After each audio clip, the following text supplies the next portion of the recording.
ان الحمد للہ نحمده ونستعینه ونستغفره ونعوذ باللہ من شرور انفسنا ومن سیئات اعمالنا من يهده اللہ فلا مضل له ومن يضلل فلا هادی له واشهد ان لا الہ الا اللہ وحدہ لا شریک له واشهد ان محمدا عبدہ ورسولہ اما بعد فإن خیر الحدیث کتاب اللہ وخیر الہدی ہدی محمد صلی اللہ علیہ وآلہ وسلم وشر الامور محدثاتها وکل محدثۃ بدعہ وکل بدعۃ ضلالہ وکل ضلالۃ فی النار۔ اعوذ باللہ السمیع العلیم من الشیطان الرجیم من ہمزہ ونفخہ ونفثہ بسم اللہ الرحمن الرحیم۔ رب اشرح لی صدری ویسر لی امری واحلل عقدۃ من لسانی یفقہوا قولی۔ بسم اللہ الرحمن الرحیم۔ ان اللہ وملائکتہ یصلون علی النبی یا ایہا الذین آمنوا صلوا علیہ وسلموا تسلیما۔ اللہم صلی علی محمد وعلی آل محمد کما صلیت علی ابراہیم وعلی آل ابراہیم انک حمید مجید۔ اللہم بارک علی محمد وعلی آل محمد کما بارکت علی ابراہیم وعلی آل ابراہیم انک حمید مجید۔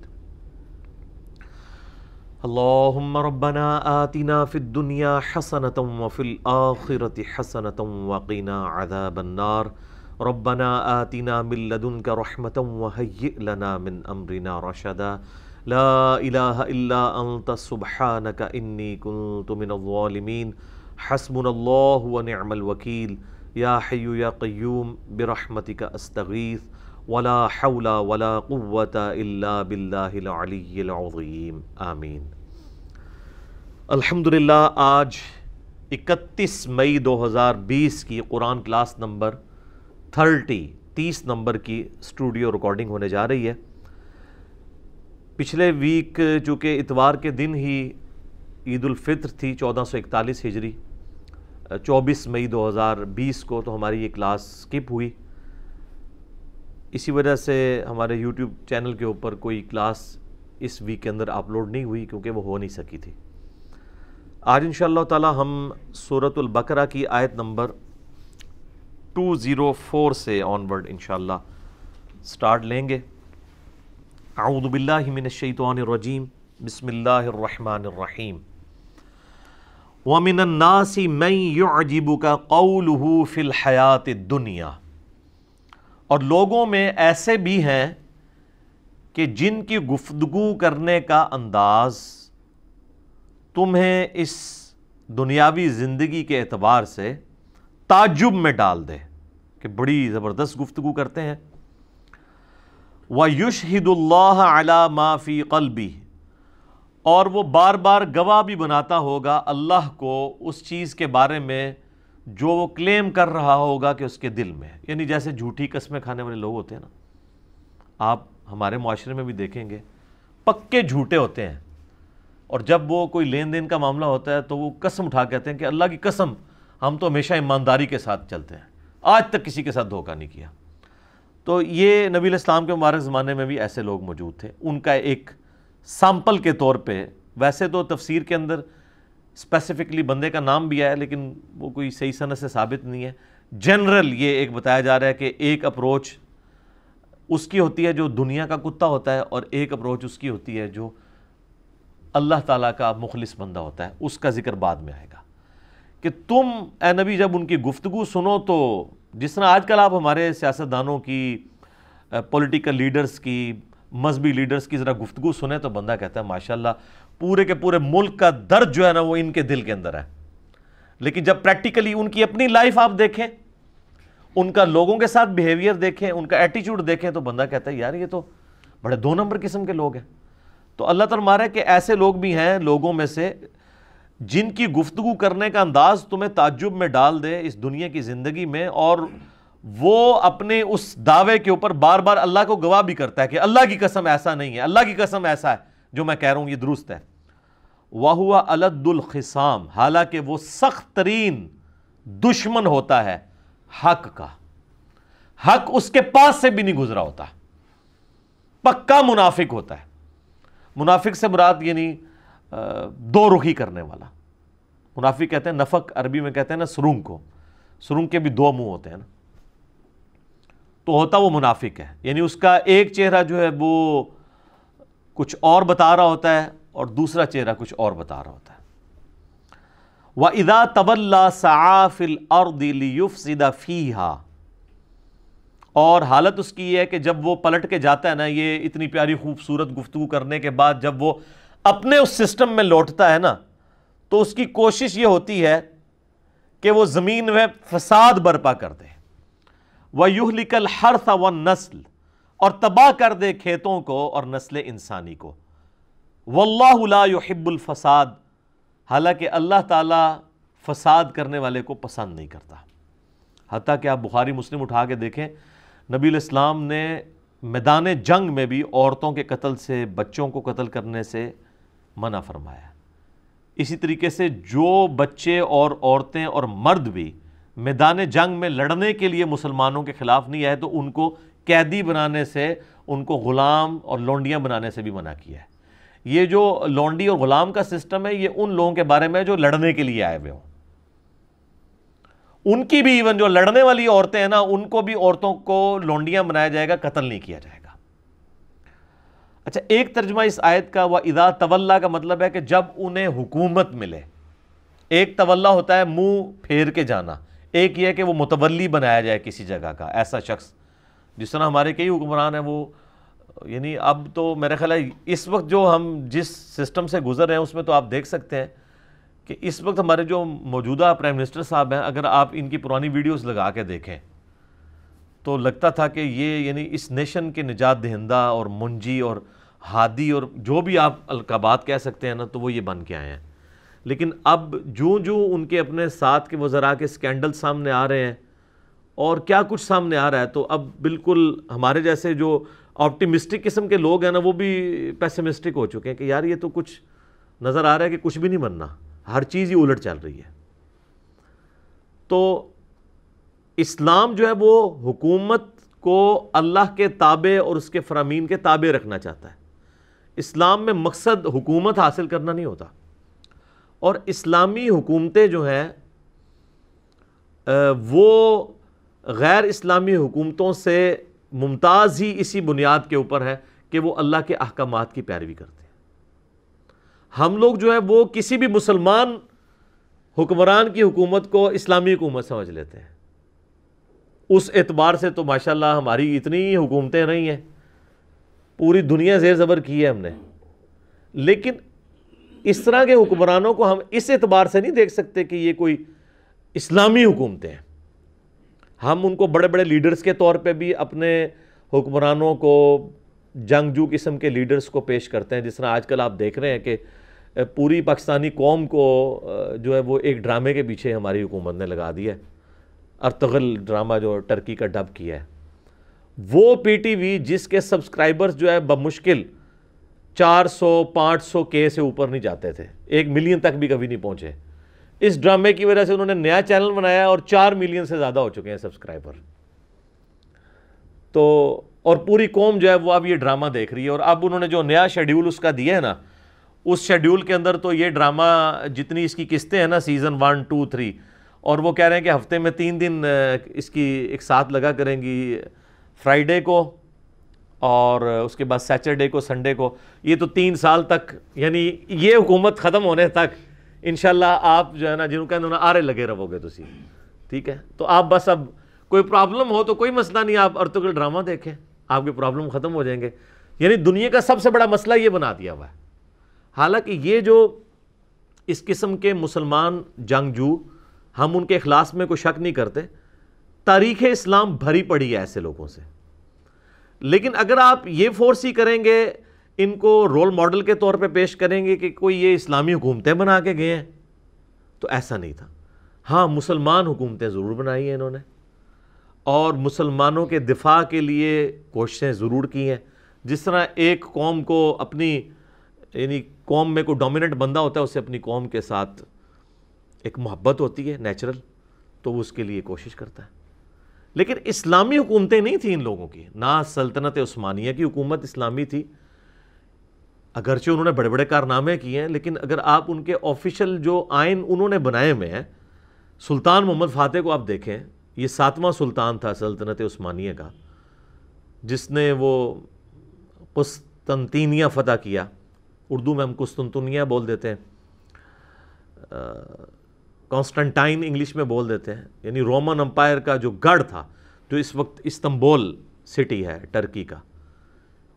یعنی آپ دیکھ لیں کہ نبی الاسلام کی وفات کے بعد آلموسٹ 800 سال تک کوئی اسے فتح نہیں کر سکا، اور اس کے اوپر صرف 25 سال تھی اس نے فتح کیا جاؤں۔ 25 سال کیا عمر ہوتی ہے؟ بمشکل 25 سال۔ لیکن جب اس نے آئین بنایا تو اس نے یعنی اس میں لکھوایا کہ کوئی اگر میرے بعد جو سلطان بنیں گے تو جھگڑے کو ختم کرنے کے لیے جو سلطان بن جائے تو وہ اپنے چھوٹے بھائیوں کو قتل بھی کروا سکتا ہے، اور یہ آفیشلی آئین کا حصہ قرار دے دیا گیا، تاکہ جو ایک بڑا قتل و غارت ہونا ہے کہ ایک چھوٹا بھائی علیحدہ فوج بنا لے گا، اس سے چھوٹا علیحدہ بنا لے گا، تو بہتر یہ ہے کہ جو بھی سلطان بنے نا پہلے ہی تخت نشین ہو کے نا وہ جو جن کے اندر جراثیم موجود ہے نا ان کو ختم کروا دے، اور یہ آئین کا حصہ بنوا دیا۔ ایک طرف اتنا بڑا کارنامہ اور دوسری طرف حکمرانی والا جو انداز ہے وہ اسی طریقے سے۔ لہٰذا یہ جو فتوحات کو پیش کرنا یا یہ کہنا کہ جی ایک چھوٹا سا کائی قبیلہ جو ہے وہ اٹھ کے تو وہ تینوں بر اعظموں کے اوپر چھا گیا، یعنی پہلے ارطغرل، اس کا پھر بیٹا عثمان، جس کے نام کے اوپر وہ سلطنت عثمانیہ، یا چونکہ وہ عربی کو جب ہم اردو میں لکھتے ہیں نا تو عثمان لکھا جاتا ہے نا تو ٹی ایچ کے ساتھ، تو وہ اوٹمان اور اوٹومانم امپائر اس طریقے سے وہ بن گئی، گریٹ اوٹومانم امپائر، حالانکہ وہ سلطنت عثمانیہ ہے، تو اس کو انگلش میں وہ اس طریقے سے پروناؤنس کر دیتے ہیں۔ تو اگر اسی طریقے سے امپائرز کو ہی آپ نے دلیل بنانا ہے تو سر تاریخ انسانی کے اندر سب سے بڑی جو امپائر تھی نا وہ برٹش امپائر تھی۔ انسانیت کی تاریخ میں اتنی بڑی کبھی کوئی امپائر نہیں رہی ہے، نہ صحابہ اکرام کی، نہ تابعین کی، نہ تبع تابعین کی، ان کو بھی اتنی بڑی حکومت نہیں ملی جتنی بڑی حکومت انسانی تاریخ میں، یا نبی الاسلام سے پہلے بھی رومن اور پرشین امپائرز بھی اتنی بڑی امپائرز نہیں تھی۔ انسانی تاریخ میں سب سے بڑی جو امپائر ہے نا وہ برٹش امپائر ہے، جہاں پہ سورج ہی غروب نہیں ہوتا تھا۔ آسٹریلیا پورا ان کے پاس، نیچے امریکہ پورا ان کے پاس، ادھر سے افریقہ ان کے پاس، اور ماشاءاللہ انڈیا پاکستان پہ تو ویسے ہی ان کی حکومت تھی۔ یعنی یہ جو گلوب ہے نا اس کے چاروں کونے آپ لیں نا تو ان میں پورے بر اعظم ان کے پاس تھے، تو سورج غروب کہاں سے ہونا ہے؟ پاکستان، انڈیا، بنگلہ دیش کے ایگزیکٹ نیچے امریکہ ہے، اور آپ ادھر آ جائیں 90 ڈگری کے اوپر تو آسٹریلیا ہے، ادھر چلے جائیں تو افریقہ ہے۔ تو کیا آپ کہیں گے کہ ان کے ساتھ کوئی غیبی تائید تھی اللہ تعالیٰ کی؟ یہ تو اللہ تعالیٰ قرآن پاک فرماتے ہیں حکومتیں ہم لوگوں کے درمیان بدلتے رہتے ہیں۔ فرعون کے بارے میں قرآن پاک میں جگہ جگہ آیا تو اللہ تعالیٰ اس کو اپنی طرف منسوب کرتا ہے کہ ہم نے اسے حکومت دی تھی۔ اس کا یہ مطلب نہیں کہ اللہ کی تائید تھی اس کی حکومت کو، مراد یہ ہے کہ وَتُعِزُّ مَن تَشَاءُ وَتُذِلُّ مَن تَشَاءُ، آزمائش کے لیے، کسی کو دے کے آزماتا ہے، کسی سے لے کے آزماتا ہے۔ اور سر برٹش امپائر تو پھر بھی سکیٹرڈ فارم کے اندر تھی نا، بیچ میں دوسری حکومتیں بھی تھی، رقبے کے اعتبار سے اس سے چھوٹی امپائر، لیکن انسانی تاریخ میں سب سے بڑی کانٹیگوس امپائر، متصل، کہ ایک طرف سے شروع ہوتی ہے اور دوسری طرف پہنچ جائے اور کوئی ملک نہ چھوڑا ہو، وہ تاتاریوں کی، منگولوں کی حکومت ہے۔ چائنا سے شروع ہوئے ہیں جناب وہ، اور جا کے مصر تک پہنچ گئے ہیں۔ ایسے انہوں نے 100 سال کے اندر پوری دنیا کو اس طرح چاٹ لیا ہے کہ میں یقین سے کہتا ہوں کہ اس زمانے کے لوگ سمجھتے ہوں گے کہ یہ یاجوج ماجوج ہے، کوئی شے نہیں چھوڑی۔ اور ان کے دور کے اندر مسلمانوں کے پاس ایک ملک کیا، ایک چپے کی حکومت بھی باقی نہیں رہی تھی، سوائے وہ مصر اور شام والا معاملہ، وہاں پہ بھی ہلاکو خان پہنچ گیا تھا، بس این اس ٹائم کے اوپر جو ہے نا ان کا پیچھے سے خان مر گیا تو وہ 3.5 لاکھ کی فوج لے کے واپس آ گیا اور 40,000 کا لشکر وہاں اس نے چھوڑ دیا۔ اور وہاں پہ جو مسلمانوں کا حکمران تھا سلطان رکن الدین بیبرس، اس نے ایک فیصلہ کن مارکا جو ہے نا وہ جیت لیا، اور وہ پہلی شکست تھی منگولوں کی، ورنہ یہ آلموسٹ 150 سال تک ان بیٹن رہے ہیں یہ لوگ، اور اتنے جنگجو، اتنے ان کے منہ ہوتے تھے، 4 گھوڑوں کے اوپر چڑھ جاتے تھے، ایک گھوڑا تھک گیا تو گھوڑے کو ادھر ہی پھینکا، دوسرے پہ چڑھ گئے، 200 میل کا سفر وہ کرتے تھے اور تھکتے نہیں تھے، ان کی عورتیں بھی جنگجو تھی، اور حالت یہ تھی کہ کسی اگر ملک میں داخل ہوتے تھے نا تو ملک پہ قبضہ صرف نہیں کرتے تھے، وہاں کوئی بھی زندہ نہیں رہنے دیتے تھے بندہ۔ ایک دن میں انہوں نے لاکھوں لوگ قتل کیے ہیں۔ یہ سقوط بغداد جب ہوئی ہے 1258 عیسوی کے اندر، سر لاکھوں بندہ، عورتیں، بچے، مرد ایک دن کے اندر انہوں نے قتل کیے ہیں۔ بغداد کی لائبریری تو الٹ دی، جو آج تک ہم پھر واپس نہیں مین سٹریم میں آ سکے سائنٹیفک فیلڈ کے اندر، وہ تو کیا ہی کیا ہے، جو لوگوں کو قتل انہوں نے کیا ہے ایک دن کے اندر۔ اور مسلمانوں کے حکمران جن کو آپ اس وقت کہتے ہیں جی سلطنت عباسیہ کے خلیفۃ المسلمین، وہ عورتوں کے درمیان بیٹھے ہوئے رقص دیکھ رہے تھے اور شراب کی حالت میں بیٹھے ہوئے تھے، اور وہ تاتاری جو ہے ان کے بارڈر پہ آ پہنچے، تو یہ اپنا اتنا زیادہ سونا اکٹھا کر کے لے گیا کہ میں ان کو مال دے کے جان چھڑا دوں گا۔ ان کا ہم نے مال کیا کرنا ہے، ہم تم لوگوں کو نہیں رہنے دیں گے، تو تمہارا مال تو ویسے ہی ہمارا ہے۔ اور واقعی یہ عذاب الہی مسلمانوں کے اوپر نازل ہوا منگولوں کی شکل میں، اور مسلمان کیا، کوئی بھی نہیں بچا ان سے، کوئی جگہ نہیں انہوں نے چھوڑی۔ لیکن پھر ظاہر ہے بریک آ کے لگ گئی ان کو مصر سے، پھر آہستہ آہستہ ان کے اندر آپس میں پھوٹ پڑی اور معاملات۔ لیکن اتنی بڑی متصل حکومت انسانی تاریخ نے نہ برٹش نے دیکھی ہے، نہ رومنز نے، نہ پرشینز نے، نہ مسلمانوں نے، جو منگولوں نے دیکھی ہے، کہ پوری سمجھ لیں جو مین آپ کا یہ ہے نا ایشیا، ساؤتھ ایشیا اور یہ مڈل ایسٹ سے لے کے افریقہ کے بھی کارنر تک، ادھر سے یورپ تک، مکمل طور پہ کوئی ایک چپا بھی نہیں جو انہوں نے چھوڑا ہو۔ لیکن حالت ان کی یہی تھی جو ہم سورۃ البقرہ میں آیت نمبر 205 میں پڑھ چکے ہیں کہ وَإِذَا تَوَلَّا سَعَىٰ فِي الْأَرْضِ لِيُفْسِدَ فِيهَا وَيُهْلِكَ الْحَرْثَ وَالنَّسْلَ وَاللَّهُ لَا يُحِبُّ الْفَسَادَ۔ ایٹیچیوڈ یہ تھا، قتل کر دیتے تھے۔ اس لیے آپ دیکھیں کہ اتنی بڑی حکومتیں، مسلمانوں سے بڑی حکومتیں ان لوگوں نے اویل کی، چنگیز خان نے اور اس کی اولاد نے، لیکن آج ان کا کوئی فالوور نہیں دنیا کے اندر۔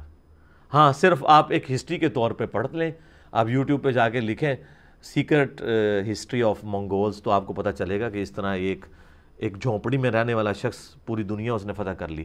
سکندر اعظم تو اس کے مقابلے میں چوزا بھی نہیں تھا، جتنی بڑی اس نے سلطنت فتح کی چنگیز خان نے، لیکن اثرات کوئی نہیں چھوڑے۔ لیکن دیکھیں مسلمانوں کے پاس ایک چپا بھی زمین نہیں رہی تھی، آج دیکھ لیں پھر دوبارہ 57-58 ملک ہیں مسلمانوں کے پاس۔ لیکن یہ نہیں ہوا کہ اسلامک ریولوشن ختم ہو گئی ہو۔ اسلامک ریولوشن چونکہ کتاب اللہ یعنی وحی کی تعلیمات کے اوپر ڈیپینڈنٹ تھی،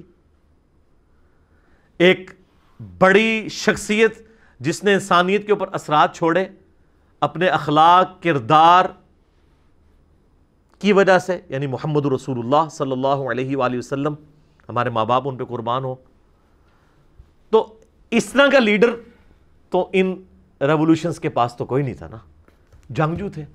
اور یہی چیز آپ علیہ السلام کو اور باقی جنگجوؤں کو اس میں فرق کرتی ہے کہ نبی علیہ السلام نے انسانیت پہ اثرات چھوڑے ہیں۔ اس لیے ہم کہتے ہیں کہ انقلاب وہ ہے جو نبی علیہ السلام نے برپا کیا ہے۔ آج دنیا کی ہر گلی میں آپ کو انقلاب نظر آتا ہے۔ آپ کے سارے حکمران آ کے ادھر آپ یہود و نصارہ بٹھا دیں، یہ سارے ملک یہود و نصارہ کو دے دیں، پھر بھی گلی گلی نمازیں ہوں گی، لوگ اللہ کو یاد کریں گے، لوگ قرآن پڑھیں گے۔ یہ ہے انقلاب، جو حکومتوں کے اوپر یا یہ ارطغرل ڈرامے کے اوپر ڈیپینڈنٹ نہیں ہوتے کہ اس طرح کرنے سے حکومت حاصل کر کے کہ آپ کو ریولوشن لے آئیں گے۔ ورنہ اگر حکومتوں سے ریولوشن آتی ہوتی تو منگولوں کی دنیا میں باقیات کیوں نہیں موجود ہیں کہ لاکھوں لوگ ان کے بھی فالوور ہوں؟ کوئی نہیں۔ برٹش بھی دیکھیں کدھر سورج ہی غروب نہیں ہوتا تھا، آج جناب پاکستان کے ایک صوبے جتنی جگہ ہے ان کے پاس، کیوں جی اتنی ہے نا، کیا حالت رہ گئی ان کی۔ لیکن انقلاب وہ جو نبی علیہ السلام نے برپا کیا، اس چیز کو ایمفسائز کرنا چاہیے۔ یہ یعنی یہ تلوار کے زور کے اوپر یہ کہنا کہ جی وہ اتنی فتوحات کر لیں، تو یہ تو بھائی میرے یہ تو فتوحات کچھ بھی نہیں ہے جو ٹرکس نے کی ہیں، جو منگولوں نے کی ہوئی ہیں، اگر یہی کرائٹیریا بنا لیا جائے۔ اور یہاں پہ دیکھ لیں، جب ہم لوگوں کو کہا کرتے تھے نا یار یہ جو عمر سیریز بنی ہے سیدنا عمر کے اوپر، تو یہ دیکھیں آپ، عرب والوں نے جو قطر والوں نے بنائی ہے، اہل سنت نے، یوسف القرضاوی حفظہ اللہ تعالیٰ، آلموسٹ 90 ایئرز ان کی ایج ہے، وہ اس کے کنسلٹنٹ ہیں، اور ان کے شاگرد دنیا میں سب سے بڑے اسلامک ہسٹورین ڈاکٹر علی سلابی، وہ اس کے کنسلٹنٹ ہیں۔ یہ وہ علماء ہیں کہ جن کے پائے کا کوئی عالم نہیں ہے دنیا میں، حدیث میں، تاریخ میں، قرآن کی تفسیر میں، یہ بڑے لوگ ہیں۔ مفتی اعظم قطر ہیں یہ یوسف القرضاوی صاحب۔ ان لوگوں کی کنسلٹنسی کے اندر یہ فلم بنی ہے جس میں ٹرو اسلامک ریولوشن دکھائی گئی ہے۔ اس وقت مولوی کہتے تھے جناب یہ کیا جی، یہ لوگوں کو فلمیں دیکھنے کا مشورہ دے رہا ہے۔ آج وہ سارے کے سارے مولوی صرف اس لیے کہ سلطنت عثمانیہ جو ہے وہ چونکہ فقہ حنفی پہ مبنی تھی، اب وہ ان ڈراموں کے فضائل بتا رہے ہیں۔ آپ دیکھ لیں بریلویوں کے، دیوبندیوں کے، نام نہیں لیتا، سارے مفتی سامنے آ گئے، اور وہ لوگوں کو ارطغرل ڈرامے کے فضائل و برکات بتا رہے ہیں کہ جی اس سے تو بڑا جناب وہ جو ہے دنیا پریشان ہے اس کی وجہ سے، یہ کیا ہو گیا۔ سر دنیا کو کوئی فرق نہیں پڑتا۔ جس طرح آپ لوگوں کو پتہ ہی نہیں چلا کہ سوشل میڈیا کے ذریعے ہم آپ لوگوں کے گھروں کے اندر داخل ہو گئے ہیں اس دعوت حق کو لے کے، نبی صلی اللہ علیہ وآلہ وسلم کی۔ آج آپ سب چیخ رہے ہیں لیکن آپ سے بات نکل چکی ہے۔ ہمارے پاس کوئی مسجد نہیں، کوئی مدرسہ نہیں، ٹھیک ہے، کوئی سٹوڈنٹ نہیں اس طرح کے جو لانچ کر دیں۔ آپ کے ایک ایک فرقے کے 40-50 ہزار مدارس ہیں، لاکھوں میں علماء ہیں اور ملینز میں سٹوڈنٹس ہیں، وہ سارے ہماری ویڈیوز دیکھ رہے ہیں، اکثریت ان میں سے۔ تو پریکٹیکلی تو حکومت ہمارے پاس تو کچھ بھی نہیں ہے، حقیقت بات ہے۔ ہم تو کسی مسجد میں امام تو بڑی دور کی بات ہے، ہمیں تو مقتدی کی حیثیت سے کھڑا ہوتے ہوئے ڈر لگتا ہے کہ ہمیں کہیں گے بھائی ادھر سے نکلو، لیکن بے تاج بادشاہ بنے ہوئے ہیں۔ کیوں؟ کہ وقت کو بھانپ لیا کہ اس وقت ضرورت کیا ہے۔ تو میرے بھائی اس وقت ارطغرل ڈرامے کی ضرورت نہیں ہے، لوگوں کو اس کتاب کے ساتھ جوڑنے کی ضرورت ہے، اس شخصیت کے ساتھ جوڑنے کی ضرورت ہے جس پہ یہ کتاب نازل ہوئی ہے۔ اس کو بھی اللہ تعالیٰ نے سورۃ البقرہ میں فرمایا نا، ھدی للناس وبینات من الہدی والفرقان، یہ کتاب وہ ہے جو انسانیت کے لیے ہدایت ہے، کسی ایک گروہ یا طبقے کے لیے نہیں۔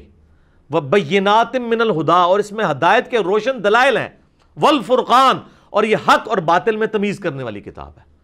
اور صحیح بخاری میں حدیث ہے محمد فرق بین الناس، محمد صلی اللہ علیہ وآلہ وسلم بھی لوگوں میں حق اور باطل میں تمیز کرنے والے۔ تو آپ الفرقان اس کتاب، اور یہ کتاب جو کتاب جس کو کہتے ہیں مجسم محمد رسول اللہ صلی اللہ علیہ وآلہ وسلم کی مبارک ذات، اس کے ساتھ لوگوں کو جوڑے، وہ ریولوشن ہے۔ حکومتیں حاصل کرنے سے کچھ نہیں ہوتا، فتوحات کرنے سے کیا ہوتا ہے؟ کچھ بھی نہیں ہوتا۔ باقی جو نیگیٹو اعمال ہیں وہ بھی چلتے رہے آپ کے سامنے کہ کیا کچھ یہ لوگ کرتے رہے۔ تو میں مجھے بڑے لوگ کہہ رہے تھے ابھی بائی چانس، چونکہ یہ آیات آ گئی سورۃ البقرہ کی، تو مجھے یہ ذہن میں بات آ گئی کہ یہ ڈرامے لگانا چھوڑیں اس قوم کے ساتھ، ٹھیک ہے نا۔ پوری قوم کو ڈرامے کے پیچھے لگایا ہوا ہے، اور جناب وہ کہہ جی سعودیہ والوں نے پابندی لگا دی ہے، جی اس سعودیہ میں تو ملوکیت ہے، ان کو اس سے کوئی غرض نہیں ہے، انہوں نے تو پابندی لگانی ہے نا، ٹھیک ہے۔ بات یہ وہ پابندی اٹھا بھی لیں تب بھی کوئی اسلام کی خدمت تو اس کے ذریعے کوئی نہیں ہو رہی ہے، ٹھیک ہے۔ سعودیہ کی حکومت کو تو ہم ویسے ہی کنڈیم کرتے ہیں کہ ہم تو کہتے ہیں کہ ٹرو اسلامک ڈیموکریسی ہونی چاہیے۔ یہ کسی خاندان کا کام نہیں ہے کہ وہ تلوار کے زور کے اوپر جو ہے وہ مسلط ہو جائے عوام الناس کے اوپر اور ان سے جینے کا حق بھی چھین لے، اور جو مسلمانوں کو جو مختلف مکاتب فکر کے لوگ ہیں ان کو اپنے اسکول آف تھاٹ کے مطابق دین پریکٹس کرنے سے روک دے۔ اس طرح تو نہیں ہونا چاہیے۔ علمی اختلاف کریں، آپ اجازت دیں سب کو، لیکن وہاں انہوں نے اسٹرکٹ کیا ہوا ہے سلسلہ۔ جس طرح یہاں پہ بھی آپ دیکھ لیں تو ہمارے ملک کے اندر بھی انڈکلیئرڈ تو ایک خاص مکتب فکر کی حکومت ہے نا، باقیوں کے لیے تو سانس لینا بھی یہاں پہ مشکل ہے۔ اس طرح وہاں پہ بھی یہی صورتحال ہے، تو وہ چھوڑ دیں ڈرامے۔ تو اب جو لوگ عمر سیریز کو، جو واقعی ٹرو ریولوشن تھی جس میں نبی علیہ السلام کی مبارک سیرت کو، صحابہ کرام کی قربانیوں کو فلمایا گیا ہے اور بڑی محنت کے ساتھ، اس کی مخالفت کرتے تھے۔ اچھا سعودیہ نے عمر سیریز کی بھی مخالفت کی تھی، وہ اس لیے کہ وہ کسی صورت نہیں چاہتے کہ ملوکیت خلافت میں کنورٹ ہو، ٹھیک ہے۔ وہ تو چاہیں گے کہ بھئی یزید اوپر ہو اور حسین نیچے ہو، نعوذ باللہ۔ لیکن اللہ نے جب اہل بیت کو سربلندی دی ہے تو ان سے تو کوئی نہیں وہ سربلندی چھین سکتا۔ صلوات بر محمد و آل محمد، اللہم صلی علی محمد و علی آل محمد. تو یہ آپ ان چیزوں کو، ان ڈراموں سے باہر نکلیں اور ریئل لائف کی طرف آئیں. تو اب وہ علماء جو کہتے تھے عمر سیریز نہ دیکھیں، اب وہ ارطغرل ڈرامے کے نا فضائل و برکات سنا رہے ہیں. وہ سارے علماء، بریلوی ہوں، دیوبندی ہوں، آپ دیکھیں اہل حدیث جو ہیں یا مخالفت کر رہے ہیں یا خاموشی اختیار کر رہے ہیں. ان کا تو مسئلہ سعودیہ ہے، ان کو تو اس سے کوئی غرض نہیں ہے کہ ڈرامے کے اندر کیا دکھایا گیا. ان کا مسئلہ کچھ اور ہے، کیونکہ انہوں نے تو عمر سیریز کی بھی مخالفت کر دی تھی، حالانکہ سیدنا عمر تو کامن پرسنالٹی ہے نا، تو وہ ان کا مسئلہ ڈیفرنٹ ہے. ادھر بھی اب وہ کہہ رہے ہیں کہ جی ہم نوجوانوں کو جناب وہ مشورہ دیں گے کہ جو فلمیں دیکھتے ہیں وہ یہ دیکھ کے سوئیں، چلیں یہی دیکھ لیں. تو سر اس کی بجائے نا ان کو بتائیں کہ آپ نے دیکھنا ہے نا تو آپ عمر سیریز دیکھیں، آپ نے دیکھنا ہے آپ اصحاب کہف دیکھیں. ٹھیک ہے جی، پیغمبر یوسف کے اوپر جو بنی ہوئی ہے ڈاکومنٹری وہ آپ دیکھیں، وہی مشورہ دینا. ٹھیک ہے، ادھر صرف چونکہ وہ اپنے ایک فرقے کو پروموٹ کرنا تھا کہ جی وہ چونکہ سلطنت عثمانیہ میں فقہ حنفی مکمل طور پہ رائج تھی، پھر ان لوگوں نے خانہ کعبہ شریف کے اندر 400 سال تک تقریباً 4 مصلے رکھے. یہ تو سعودی حکومت نے آ کے اٹھائے ہیں. یہ سعودی حکومت کا ایک ایسا کام ہے جو اپریشیٹ کرنا چاہیے. اور اب میں نے پیش گوئی کی ہے کہ قیامت تک 4 مصلے نہیں ڈال سکتے. کیوں؟ 4 کیسے ڈلیں گے؟ حنفی 2 ہیں، حنفی بریلوی اور حنفی دیوبندی. کس کا مصلہ ڈالے گا؟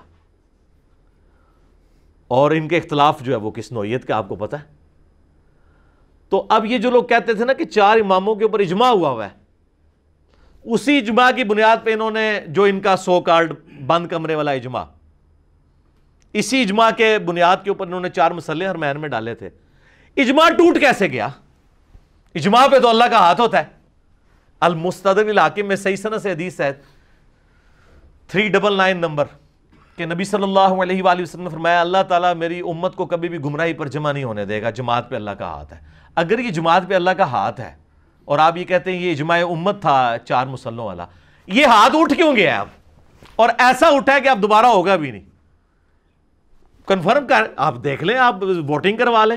دیوبندی بریلوی کیا یہ بھی ماننے کے لیے تیار نہیں ہوں گے کہ 1 سال مصلہ جو ہے وہ حنفی دیوبندیوں کو دے دیا جائے اور حنفی بریلویوں کو 1 سال دے دیا. اس پہ بھی تیار نہیں ہوں گے، کیونکہ ان کے بزرگوں نے جو اسلامی خدمات کر دی ہیں نا. اعلیٰ حضرت نے 1905 میں جو کتاب لکھی ہے حسام الحرمین، جس میں انہوں نے لکھا ہے کہ علماء دیوبند کے بارے میں کہ یہ لوگ بالاجماع اسلام سے خارج ہیں، مرتد ہیں، اور ان کے اسلام میں یعنی ان کے کفر میں شک کرنے والا بھی جو ہے نا وہ کافر ہے. تو واجب القتل لکھ دیا انہوں نے دیوبندیوں کو، کروڑوں کو. اور اس کے جواب میں جب 1906 کے اندر خلیل احمد سہارنپوری نے اس کتاب کا جواب دیا تو لکھا المہند علی المفند کتاب لکھی. اس کے اندر انہوں نے لکھا کہ احمد بریلوی اور ان کی جماعت پورا ایک شیطانی لشکر ہے جو ہم علماء دیوبند رضی اللہ عنہم پر حملہ آور ہو گیا. 14ویں صدی میں مولوی رضی اللہ عنہم. تو جب اس لیول کا اختلاف ہو تو ایک مصلح حنفی ڈال سکتا ہے؟ تو یوٹیوب پہ میرا ایک کلپ دیکھ لیں، خانہ کعبہ میں 4 مصلے. کیا امام کعبہ حنبلی ہیں؟ تو آپ کو پتہ چل جائے گا. اب یہ منہ چھپاتے پھرتے ہیں، کہتے ہیں نہیں وہ بس وہ حکمت کے تحت اٹھا دیے. حکمت کون سی؟ اجماع کہاں سے ٹوٹ گیا آپ کا؟ تو اس کا مطلب وہ اجماع نہیں تھا. اجماع نہیں ٹوٹا کرتا، اجماع اور نہ اجماع بدلا کرتا ہے. اجتہاد بدل سکتا ہے، اجماع نہیں بدلتا. اجماع چلتا ہے اسی طریقے سے، اجماع کو کوئی نہیں توڑ سکتا.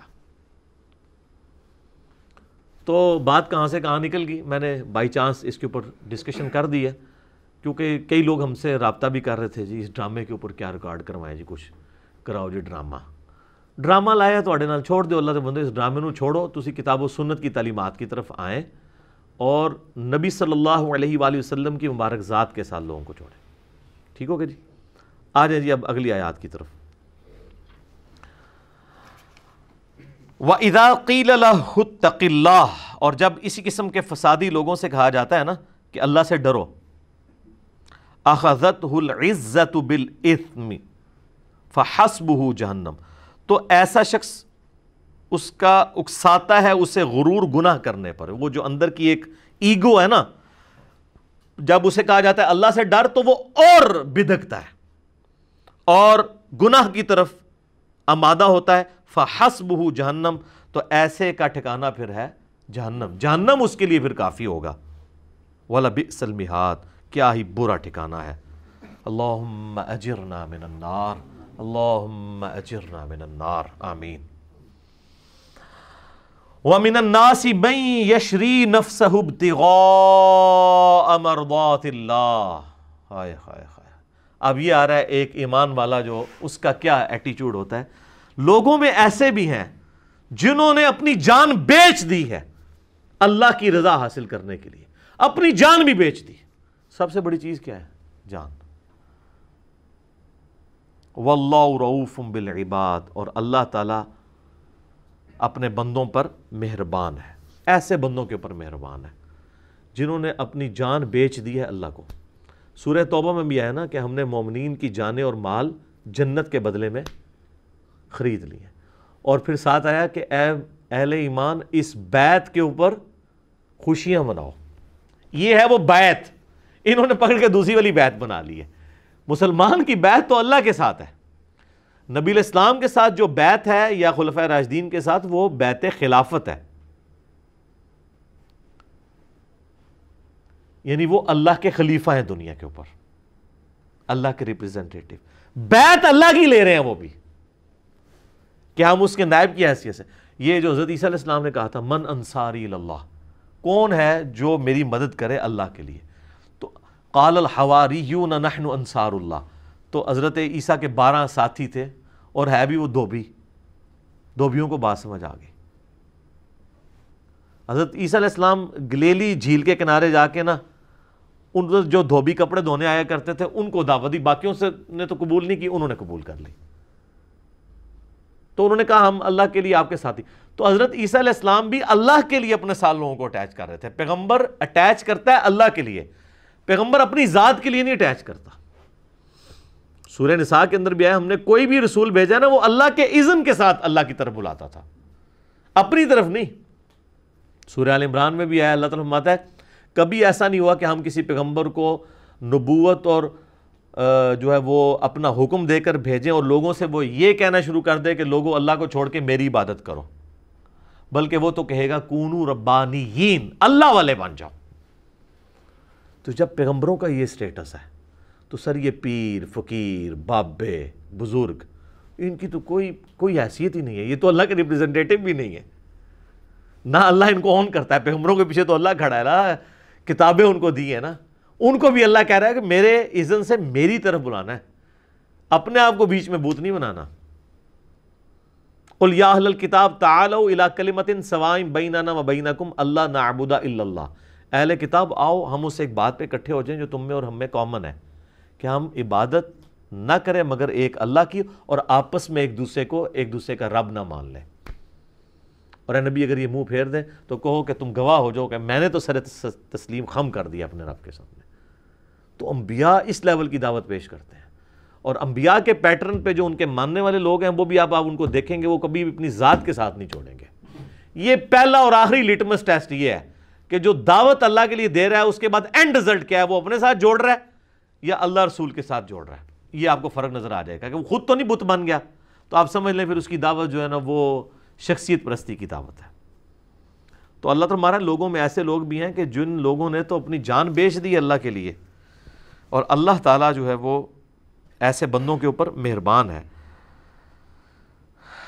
اور اب مسلمانوں کو بتایا جا رہا ہے تمہارا ایٹیچیوڈ کیا ہونا چاہیے۔ یا ایھا الذین آمنوا ادخلوا فی السلم کافہ، اے اہل ایمان پورے کے پورے اسلام میں داخل ہو جاؤ۔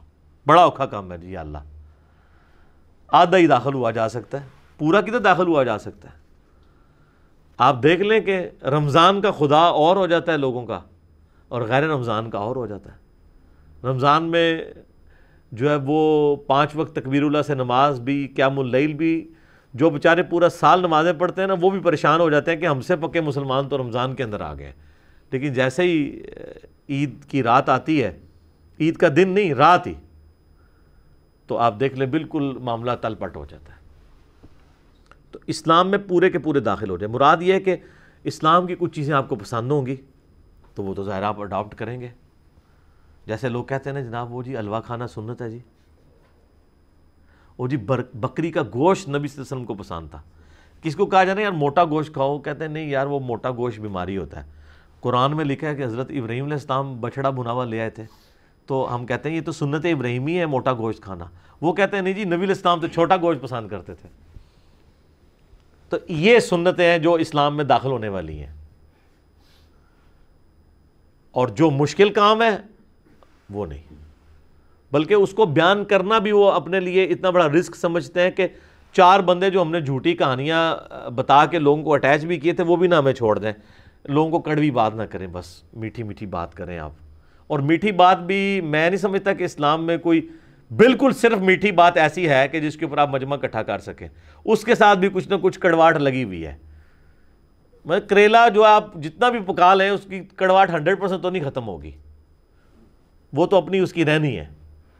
تو اگر کوئی بالکل ہی جو ہے وہ کیلا جو ہے وہ آم بنا کے پیش کر رہا ہے تو آپ سمجھ لیں کہ وہ کریلا نہیں کوئی اور ہی چیز ہے، ورنہ یہ توحید کی دعوت تو انبیاء سے نہیں لوگوں نے قبول کی ہے، تو ان وائزین سے لوگ کیوں قبول کر رہے ہیں؟ تو مکمل اسلام میں داخل ہونا ہے، یعنی حقوق اللہ کے اعتبار سے بھی، حقوق العباد کے اعتبار سے بھی، حلال و حرام کی تمیز کرنے کے اعتبار سے بھی، ہر اعتبار سے دیکھنا ہے۔ آپ دیکھ لیں سودی کاروبار لوگ کر رہے ہیں، ہر سال وہ مسجد نبی میں اعتکاف بھی بیٹھتے ہیں، تو وہ والا اسلام لیا ہوا ہے لیکن کمائی حرام کی ہے۔ اللہ کے نزدیک تو 0 سے ملٹیپلائی ہے۔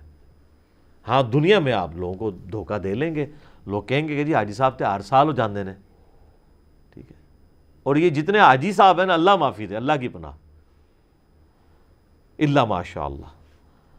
ولا تتبعوا خطوات الشیطان، اور مت چلو شیطان کے نقش قدم پر، انہ لکم عدو مبین، بے شک وہ تمہارا کھلا دشمن ہے۔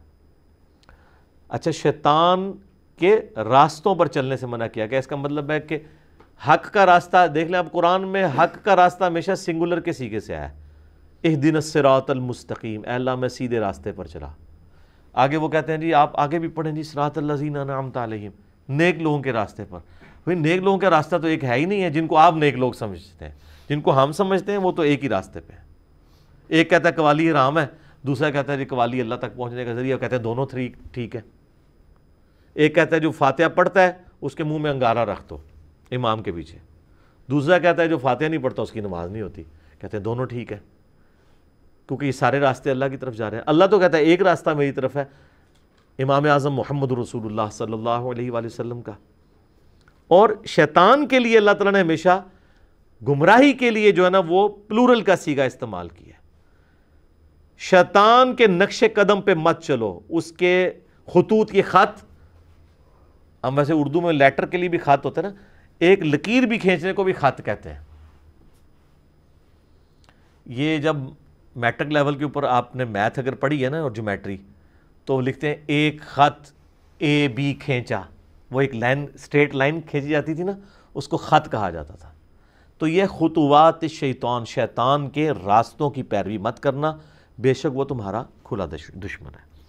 اس کانٹیکسٹ میں ایک حدیث ہے مسند احمد میں، نبی صلی اللہ علیہ وآلہ وسلم نے زمین پر نہ ایک سیدھی لکیر کھینچی اور آپ نے اس کے دائیں بائیں یوں ٹیڑھی لکیریں کھینچی، اور پھر آپ نے سیدھی لکیر کے اوپر نہ یوں انگلی رکھ کے نہ یوں اس کے اوپر انگلی کو چلاتے ہوئے سورہ الانعام کی آیت پڑھی، وَأَنَّ هَذَا صِرَاطِي مُسْتَقِيمًا، اور یہ کہ یہ ہے میرا راستہ جو کہ بالکل سیدھا ہے، اس راستے کی پیروی کرو، ادھر ادھر کے ٹیڑھے راستوں کی پیروی مت کرو، ورنہ تمہیں وہ میرے راستے سے بہکا دیں گے۔ یہ وہ چیز ہے جس کی اللہ تمہیں وصیت کرتا ہے۔ یہ نبی صلی اللہ علیہ وسلم نے آیت تلاوت کی، اور آپ فرمایا یہ ٹیڑھے راستے شیطان کے ہیں اور بیچ میں سیدھا راستہ میرا ہے۔ تو آپ صلی اللہ علیہ وآلہ وسلم نے جب بھی ہدایت کے راستے کی بات کی ہے تو اسے سنگولر کے صیغے میں کہا۔ اچھا، یہ جو ایک آیت آتی ہے نا، والذین جاہدوا فینا لنہدینہم سبلنا، جو لوگ بھی ہماری راہ میں کوشش کریں گے تو ہم ان کے لیے اپنی راہیں کھول دیں گے۔ وہاں راہ سے مراد یہ نہیں ہے کہ بھئی ایک راہ کے اوپر فاتحہ پڑھنے والے کی نماز نہیں ہو رہی ہوگی، دوسرے پہ جو نہیں پڑھ رہا ہوگا اس کی نماز نہیں ہو رہی ہوگی۔ یہ راہیں سے مراد یہ ہے کہ جب بھی وہ شخص اللہ کی طرف اخلاص شو کرے گا نا تو کسی طرف بھی وہ چلے گا نا، الٹیمیٹلی اللہ تعالیٰ اسے اپنے تک لے آئے گا۔ حضرت سلمان فارسی کہاں سے چلے ہیں؟ نبی الاسلام کے مبارک قدموں تک پہنچ گئے۔ ہم میں سے کتنے لوگ ہیں، آپ اگر ان کی بایوگرافی دیکھیں تو بڑے اخلاص کے ساتھ گمراہی کے راستے پہ چلنے کی کوشش کرتے ہیں، اللہ تعالیٰ بیچ میں سے وہ چک لیتا ہے۔ کتنے لوگ ہیں، آپ ان کی لائف سٹوریز دیکھیں، کس طریقے سے ہماری ویڈیوز تک پہنچے ہیں، نیگیٹیولی نیت کے ساتھ انہوں نے ویڈیو کھولی ہے، سنی ہے، اللہ نے ہدایت دے دی ہے۔ تو یہ راہیں ہوتی ہیں، یہ کلپس ہیں آج کی ماڈرن فارم میں، والذین جاہدوا فینا لنہدینہم سبلنا، یہ ہمارے کلپس ہیں ماڈرن فارم۔ کوئی حسینیت والے ٹاپک کی وجہ سے یہاں پہنچ جائے گا، کوئی قبر پرستی کے خلاف کلپ دیکھ کے پہنچ جائے گا، کوئی توحید کی بات سن کے پہنچ جائے گا، کوئی نماز کے طریقے کی وجہ سے پہنچ جائے گا، کوئی حج اور عمرے کی طریقے کی وجہ سے پہنچ جائے گا۔ یہ اللہ نے اتنی راہیں کھول دی ہیں، لیکن الٹیمیٹلی وہ آئے گا نبی صلی اللہ علیہ وآلہ وسلم کی مبارک تعلیمات تک۔ یہ نہیں ہوگا کہ وہ کسی شخصیت کے ساتھ اٹیچ ہو رہا ہوگا۔ فَإِن زَلَلْتُم مِّن بَعْدِ مَا جَاءَتْكُمُ الْبَيِّنَاتُ، اور اگر تم پھسلنے لگو اس کے بعد کہ تمہارے پاس روشن دلائل آ چکے ہیں، فَاعْلَمُوا، تو پس جان لینا، ان اللہ عزیز حکیم، اللہ بڑا زبردست ہے اور حکمت والا ہے۔ یعنی اس کے اندر دھمکی موجود ہے کہ وحی کے ہوتے ہوئے بھی اگر تم پھر بھی پھسلنے لگے نا تو راہ راست پہ آ جانا، کیونکہ اللہ نے تمہیں وحی کا علم دیا ہوا ہے کتاب و سنت کی شکل میں اپنے پیغمبر کے ذریعے صلی اللہ علیہ وآلہ وسلم۔ اور یہ دھمکی بھی میری یاد رکھنا کہ اللہ تعالیٰ غالب ہے اور حکمت والا ہے۔ کیا مراد؟ غالب ہے، جب چاہے نا چٹکی میں تمہاری گیچی میں روڑ سکتا ہے، لیکن حکمت ہے کہ وہ تمہیں ڈھیل دیتا ہے، شاید تم اس کی طرف پلٹ آؤ۔ یہ اس کی طرف سے جو آپ کو سگنلز ملتے ہیں، ڈھیل ملتی ہے، اور چھوٹی چھوٹی کبھی ایکٹیویٹیز ایسی زندگی میں آتی ہیں جس کی وجہ سے انسان پلٹ آتا ہے اللہ کی طرف سے، تو یہ اللہ کی رحمت ہے۔ هل ينظرون الا ان ياتيهم الله في ظلل من الغمام، کیا یہ اس بات کا انتظار کر رہے ہیں کہ اللہ تعالیٰ جو ہے وہ بادلوں میں سے اتر آئے، والملائکۃ وقضی الامر، اور فرشتے، اور پھر ان کے درمیان فیصلہ کر دیا جائے، یعنی قیامت کے دن کی طرف اشارہ ہے۔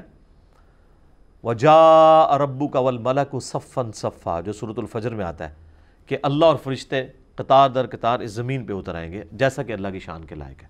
اس زمین کے اوپر ہی میدان معاشر قائم ہونا ہے۔ تو اللہ تعالیٰ ہمارے یہ اب قیامت کا انتظار کر رہے ہیں کہ قیامت آئے گی، اللہ آ کے ان کے درمیان فیصلہ کرے گا، پھر انہوں نے حق بات قبول کرنی ہے، بھی اللہ نے جو بتانا تھا وہ بتا دیا ہے۔ یہاں بھی لوگ کہتے ہیں نا وہ جی آگے جا کے پتہ لگ جائے گا کون ٹھیک ہے، آگے جا کے پتہ نہیں لگے گا، لگ پتہ جائے گا، کیونکہ آگے سے واپس نہیں نہ آ پا سکتے۔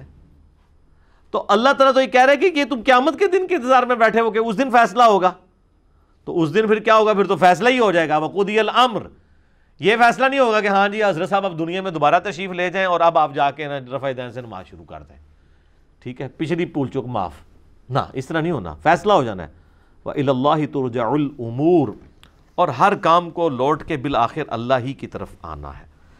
سل بنی اسرائیل کم آتیناہم من آیۃ بینہ، بنی اسرائیل سے پوچھ لیجئے کہ ہم نے ان کو کتنے روشن دلائل دیے تھے۔ وہ سورۃ الاعراف میں آگے چل کے آئے گا، 9 بڑے بڑے معجزات تھے، جن میں سے 2 بڑے معجزات تھے، ایک تو عصا کا اژدہا بن جانا اور دوسرا ید بیضا کا، یعنی وہ اپنی بغل میں سے گریبان سے ہاتھ نکالتے تھے، سورج کی طرح روشن ہو جاتا تھا۔ اتنے بڑے بڑے معجزات دیے۔ وَمَن يُبَدِّلْ نِعْمَةَ اللَّهِ مِن بَعْدِ مَا جَاءَتْهُ فَإِنَّ اللَّهَ شَدِيدُ الْعِقَابِ، اور جو کوئی قوم بدل دے اللہ تعالیٰ کی نعمت کو بعد اس کے کہ اس کے پاس آ چکے، تو اللہ تعالیٰ اس قوم کو سخت عذاب دینے والا ہے۔ یعنی یہ نعمت ہی تھی نا، انبیاء کی زندگی، ان کے سامنے ہونا، انبیاء کے معجزات، کتابیں، اس کے باوجود بنی اسرائیل نے جب پیغمبروں کی تعلیمات سے روگردانی کی تو اللہ تعالیٰ نے پھر ان سے چیزیں چھین لیں، تباہ و برباد کر دیا، قیامت تک کے لیے ان پہ مسلط کر دی رسوائی۔ زُيِّنَ لِلَّذِينَ كَفَرُوا الْحَيَاةُ الدُّنْيَا، اللہ نے جو کافر ہے نا ان کے لیے دنیا کی زندگی مزین کر دی ہے، بڑی آراستہ کر دی ہے۔ وَيَسْخَرُونَ مِنَ الَّذِينَ آمَنُوا، اور وہ مذاق اڑاتے ہیں اس دنیا کی زندگی میں اہل ایمان کا۔ وہ پارہ نمبر 30 میں آگے چل کے آئے گا، پھر قیامت والے دن اہل ایمان ان کا مذاق اڑا رہے ہوں گے، جس طرح دنیا میں یہ اہل ایمان کا مذاق اڑایا کرتے تھے۔ والذین اتقوا فوقہم یوم القیامہ، جبکہ پرہیزگار قیامت والے دن ان کے اوپر ہوں گے۔ دنیا میں تو ٹھیک ہے، اگر کسی نے بظاہر کوئی مفلسی کی زندگی گزار لی یا تکلیف کی زندگی گزاری، ایمان پر قائم رہا، حلال و حرام کا فرق کرتا رہا، تو الٹیمیٹلی جو ہمیشہ کی زندگی ہے وہ تو اہل ایمان کو ملنے والی ہے۔ واللہ یرزق من یشاء بغیر حساب، اور اللہ تعالیٰ روزی دیتا ہے جسے چاہے بے حساب۔ روزی سے مراد آپ صرف کھانے پینے کا رزق نہیں، اللہ کی ہر نعمت کو قرآن میں رزق کہا گیا ہے۔ اچھی صحت، اچھی بیوی، اولاد، دنیا کی ہر نعمت اللہ کا رزق ہے۔ تو اللہ تعالیٰ جسے چاہتا ہے وہ بغیر حساب و کتاب کے عطا فرمانے والا ہے۔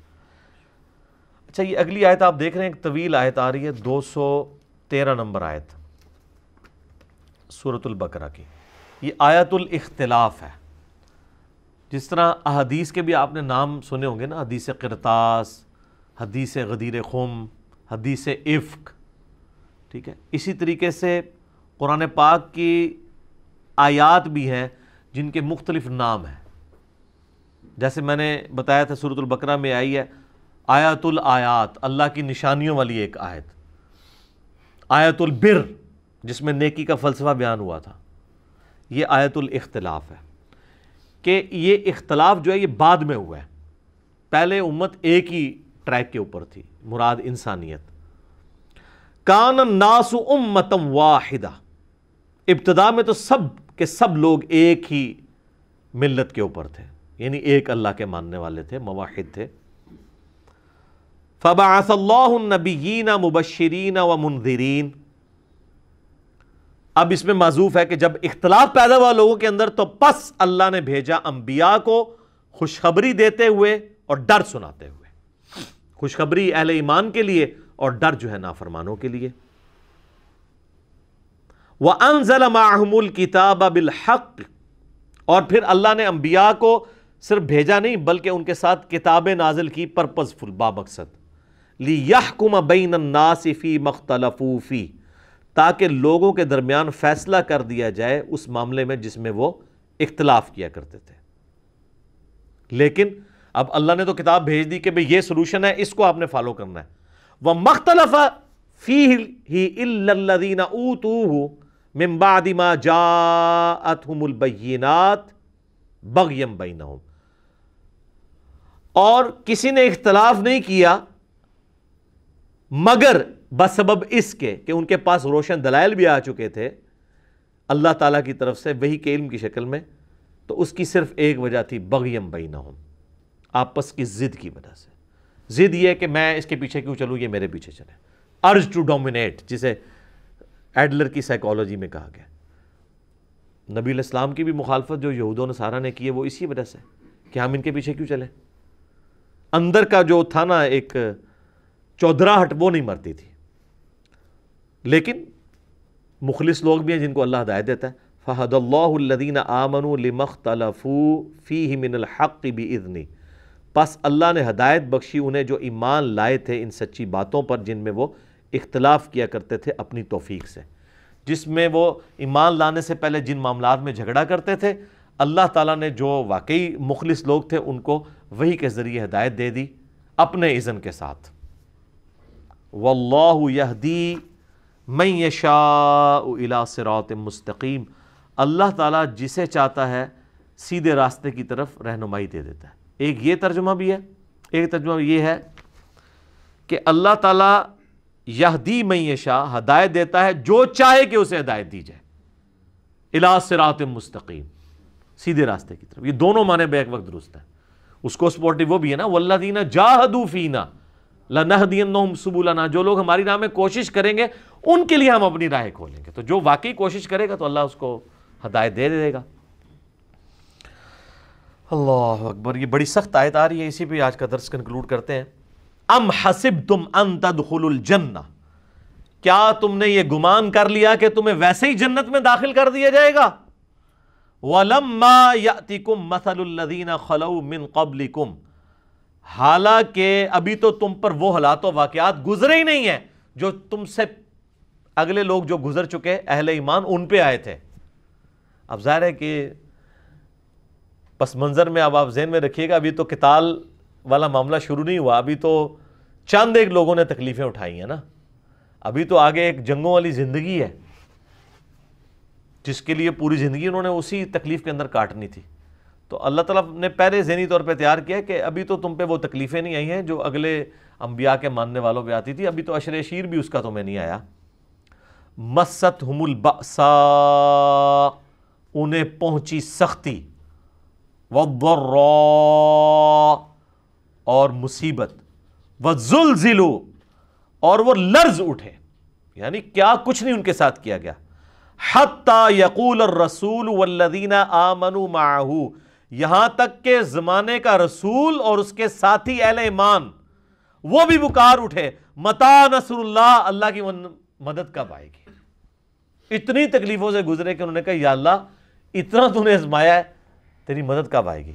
الا ان نصر اللہ قریب، آگاہ ہو جاؤ اللہ کی مدد قریب ہے. یعنی قریب اس وقت ہوتی ہے جب تھریشولڈ پوائنٹ پہ پہنچ جائے. خیر یہ صحابہ کرام اس پھر چیز میں کامیاب ہوئے ہیں. یہ جو زلزلو والا لفظ ہے یہی سورۃ الاحزاب میں غزوہ خندق کے موقع پر اللہ نے فرمایا کہ کلیجہ منہ کو آ گیا تھا اور ان کو ہلا کے رکھ دیا اہل ایمان کو، اور اللہ نے ان کی آزمائش کی اور یہ پورے اترے. آج کل تو آپ تصور نہ کریں، آج کل تو آپ جناب اے سی والے کمرے میں سبحان اللہ و بحمدی کی فضیلت، ایک دفعہ دروشی پڑھنے پہ 10 رحمتیں، 10 گناہ معاف، یہ آپ کروا لیں.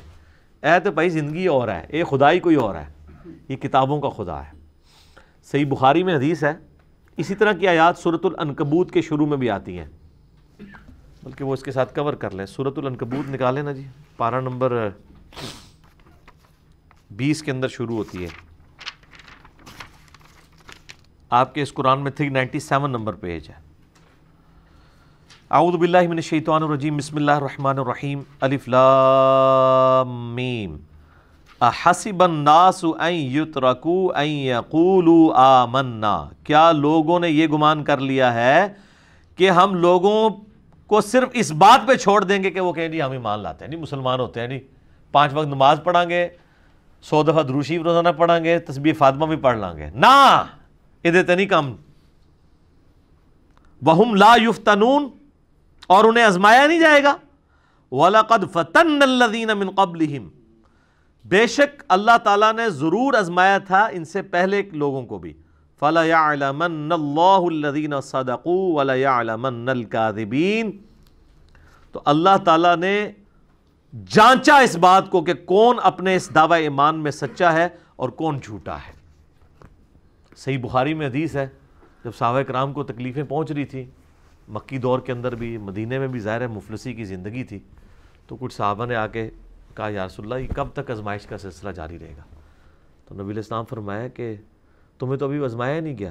اگلے زمانوں میں تو لوگوں کو زمین میں گڑھا کھود کے کھڑا کر دیا جاتا تھا، صرف سر بار رکھا جاتا تھا اور ان کے سر پہ آرا رکھا جاتا تھا کہ ایمان چھوڑ دو، حتیٰ کہ ان کے 2 ٹکڑے کر دیے جاتے تھے.